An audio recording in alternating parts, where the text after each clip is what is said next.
Hi, as part of our work of representing the voice of business, I am delighted to welcome you to this, a new video series entitled Talking Thames Valley. We've invited respected journalist Andrew Peach to have conversations with a selection of our members who represent industries across the wider region and businesses large and small. They're going to share their stories of the challenges and opportunities that they and their clients are facing. And also we're going to be using it as part of our wider campaign to ensure that in an election year that the Thames Valley business community is recognised for its contribution to the wider challenges that the UK faces. Sit back and enjoy. Let me ask you first of all who you are and what your role is. Sure. I'm Francisco Macedo. I'm Cliveden House General Manager, and I'm also, in addition, as one job wasn't enough, I decided to take two. My second role is actually within the iconic Luxury Hotels Collection, which is our parent company, as Group Operations Director as well. So, Cliveden's an iconic location. it is indeed. I think we've chosen the name of iconic luxury hotels quite well on that. So. Is it still subject to the cost of living pressures that so much of the hospitality industry is facing at the moment? It is, and I often speak to people where they say, "Oh, your guests don't get impacted by it. Clearly, it's only for some of us that get the impact." But actually, the reality is, a big part of our business comes from day visitors, and not necessarily, we only got 48 bedrooms, so there is only so many overnight stays you can have. So a lot of our business is actually from the day visitors that come in and experience afternoon tea or breakfast lunches and go into our restaurants and so on.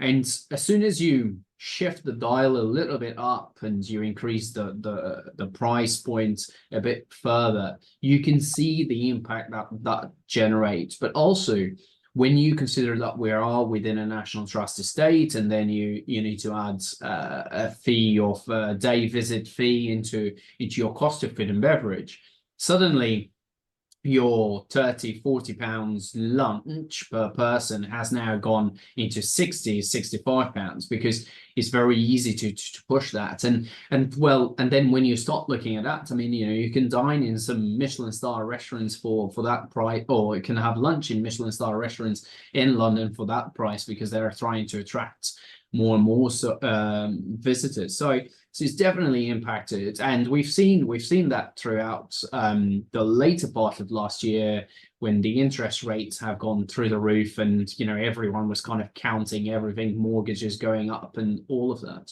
We've seen that actually, particularly food and beverage, started getting affected quite quickly, because you stop from going out for lunch every week to maybe do once a month or twice a month.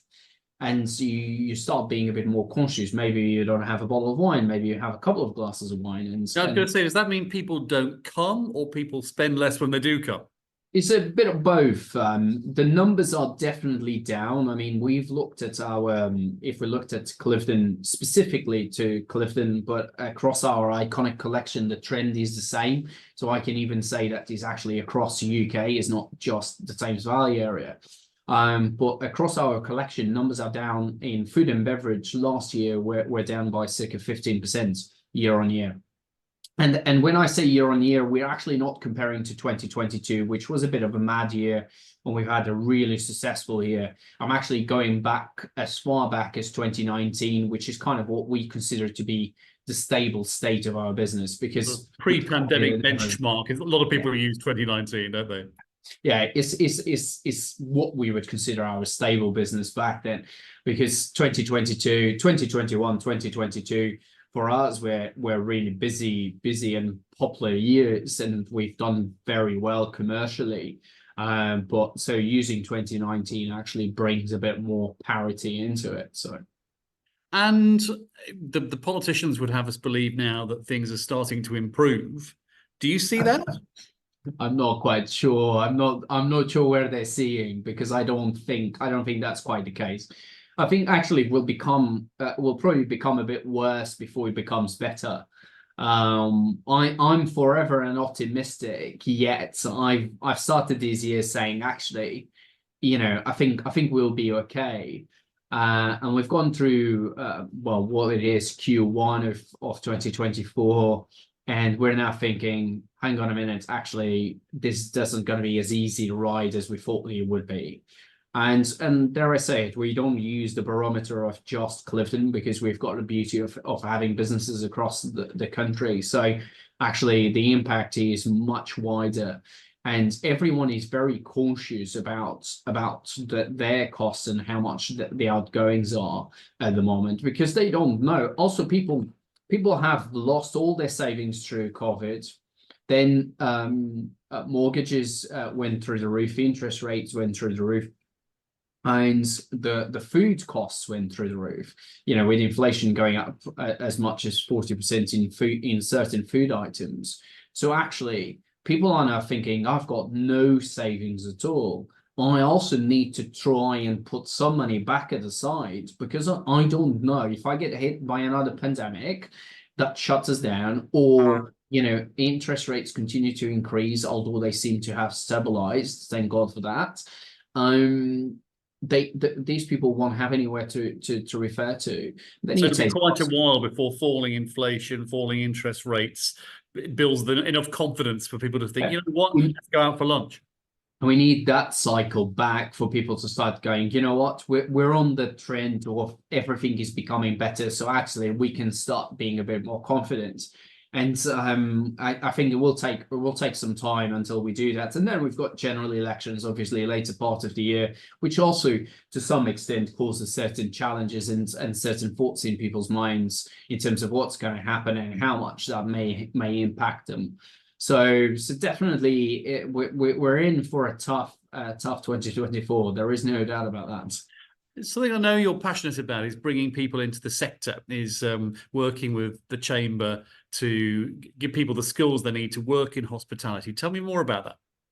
Yeah, I mean, if we take into part, actually, you know, hospitality industry as a whole has a really damaging reputation in the UK, and that has been the case for many years. It has never been a natural profession, and something that people look up to, and that comes with obviously having to educate parents and having to look after people properly as well, which a lot of businesses unfortunately didn't do it for many years. And you know, we're quite lucky within Iconic, but certainly it's been challenging, I think. So we play a role in educating the parents to start with. That's the first port of call, as I always say. We need the parents to see it as a proper profession, but we also need the government. And I don't very much want to take it into a government discussion, but we need the government to actually appreciate our industry as a proper profession and not what kind of things unskilled. Well, the simple point that they consider hospitality as unskilled job, then it really doesn't pay. It doesn't pay us any favors, because then everyone's just thinking, well, I don't want to be in the unskilled camp. I want to be on the skilled camp. So suddenly, you know, we take the rest of Europe, where hospitality is well regarded as a proper job, if we call it, and then we take it in the UK, where the government will look at us and say, actually, you're unskilled industry. I mean, I'm not quite sure about unskilled. I certainly have worked really hard to be where I am, and so on. And a lot of people have. What the hospitality industry does, it gives you the stepping stone. Even if you don't have the skills to start with, you can get a job and actually be reasonably paid and actually gain your skills as you go through your career. But focusing on a part of bringing people through the industry, we have to focus in educating the parents and getting them to consider our industry as a proper job, if we call it. But we also need to be working very closely, and that's very much what the Chamber is trying to do, which is shaping the education format for the hospitality sector. And because actually, you know, it's no point to be delivering courses that are still the same curriculums that they were 10 years ago, when the industry has changed so much. And actually, we need to be working very closely in collaboration, hospitality businesses and the education sector, to actually shape those curriculums so they are more in tune with the skill set that we actually need when people come out of the industry, or of the education. But we also need to be making sure that they 100% understand the steps that they will have to get when they come out of the education to actually go through the labour market. One of the challenges in UK has been very, very much so the fact that, you know, people spend many years saying, okay, well, you go to university and you study events management as an example, and when you come out of the industry, you're going to be an events director. Or when you come out of the education, it's not as simple as that. You have to gain the education, or you have to gain the experience. But we haven't really educated them that. We haven't really told them that to start with. We've created this element of saying, oh, you know, everything's going to be amazing. You're going to be an events director. You're going to be a general manager of an hotel. You're going to do this. You're going to do that. But actually, we haven't gave them the foundations of what it takes to actually get into those roles.